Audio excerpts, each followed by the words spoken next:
So guys, breakfast is served and trust me, this is already looking so good.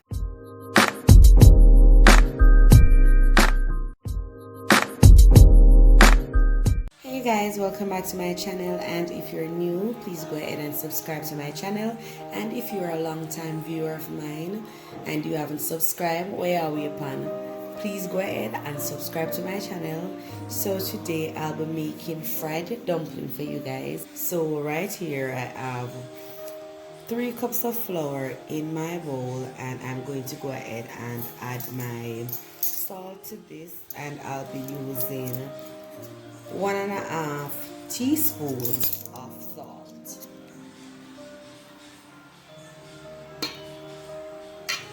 So I'll be using salt.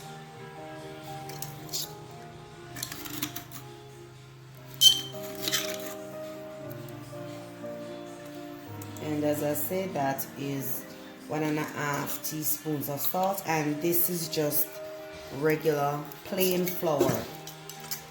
Some person might say counter flour. So if you have all-purpose flour, you can go ahead and use all-purpose flour also, or you can use self-rising flour. That's what I normally use, but I won't be using any of those flour today. I'll be using plain flour.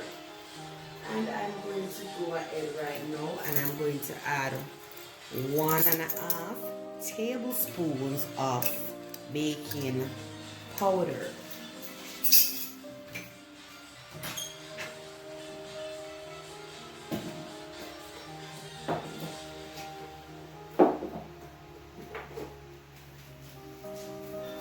So 1.5 teaspoon of baking powder.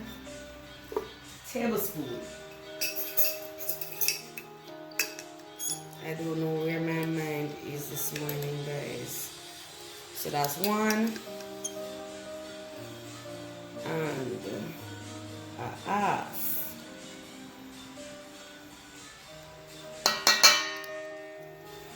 And now I'm going to go in and mix all of the ingredients before adding my water.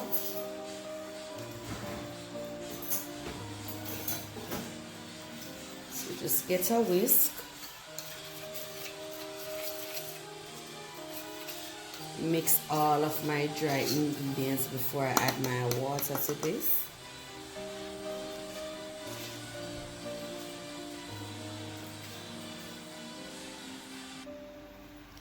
So guys, right here I have a little less than 2 cups of water, and I'm going to go and start kneading my flour, but you have to put on my gloves because I don't like the sticky feeling of the flour on my hands. We already know this. The last time I told you guys that I used gloves when I was kneading the flour, persons in my comment section was like, no, but I mean, persons use spoon, I use gloves. So just go ahead and pour the water until the flour, all the flour comes together, and we have the flour in a ball.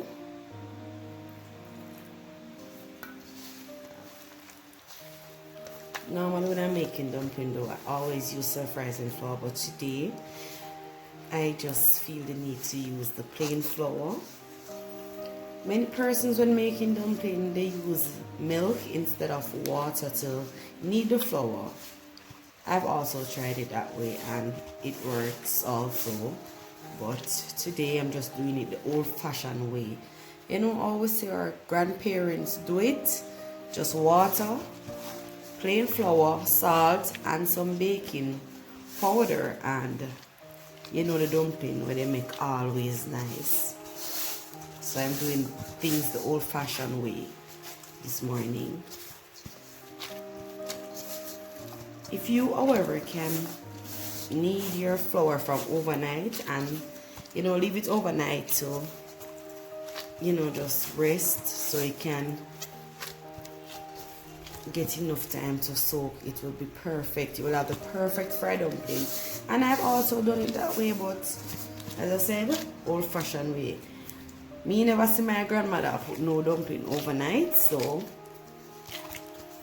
old-fashioned way. So I'm going to leave this dumpling dough to sit for about 20 minutes, no more than 20 minutes though, even though I said I'm doing things the old-fashioned way.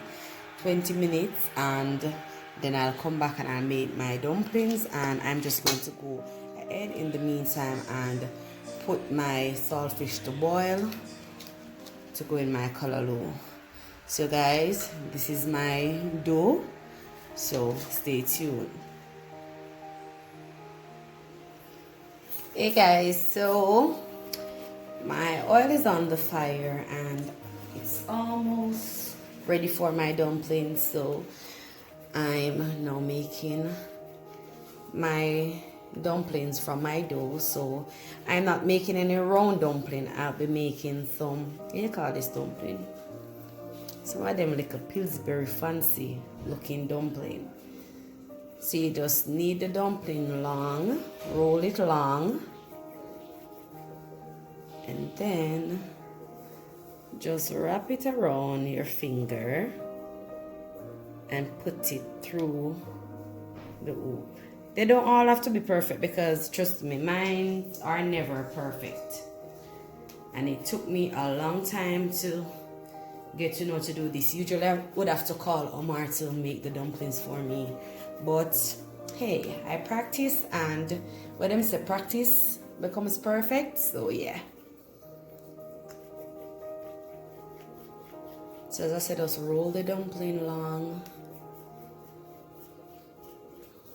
because you need enough length so you can, you know, push the dumpling through the hoop.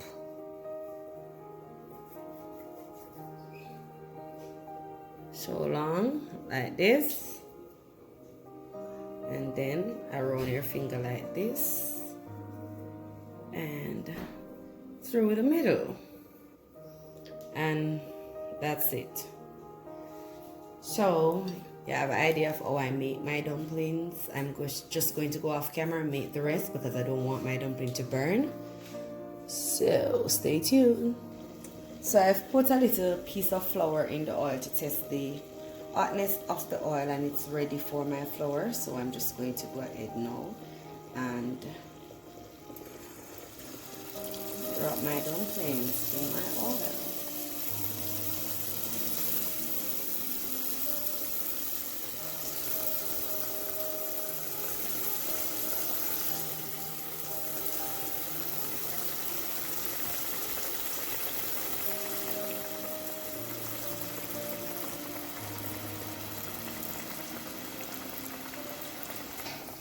So my saltfish is finished boiling now. This is the second boil. So I threw off the water of the saltfish, the first set of water that was on it, and I replaced it with fresh water and give it a second boil. So I'm going to go ahead and turn my stove off now, because I did that because I don't want the saltfish to be too salty. So guys, I'll also be making some flat dumplings. So what I did was just roll the dough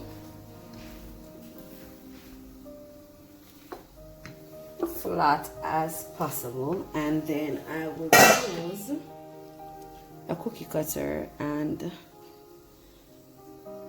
just cut out the shapes that I want and fry them.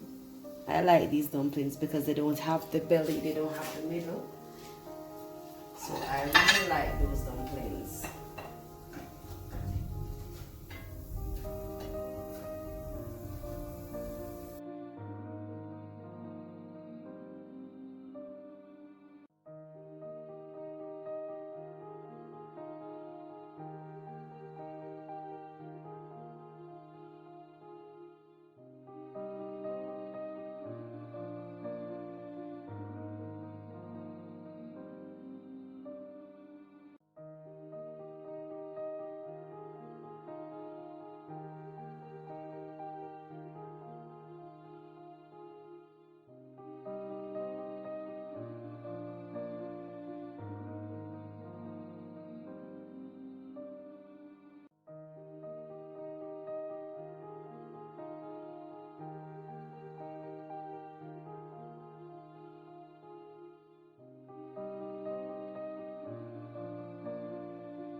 So guys, breakfast is served, and trust me, this is already looking so good. And you know, I've been doing my taste test while cooking, and I have to say that this callaloo turned out perfectly. My dumplings are soft and moist and nice, and also my little dumplings right here that, you know, I said I was baking them without the belly, so a lot of person like this, the all dumplings. So yeah, this is nice. And also let me go ahead and show you one of my dumplings. Very delicious, very soft. So guys, I won't be doing a taste test for you today, no mukbang.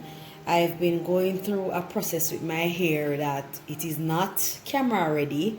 So when it is, I'll see you guys again on the camera. But go ahead and try this recipe, guys. Try the ingredients that I gave you, the measurements, and tell me how it turned out. And remember, if you want these other type of dumpling, remember what I said, use a rolling pin to roll your dough, and then use a cookie cutter or anything that you have to just cut the dough and put it in the oil, and you get the hollow dumpling. And you know, this twist dumpling, I show you on camera how I did it. So guys, remember to like, share, comment, and subscribe. Until then guys, wow, good.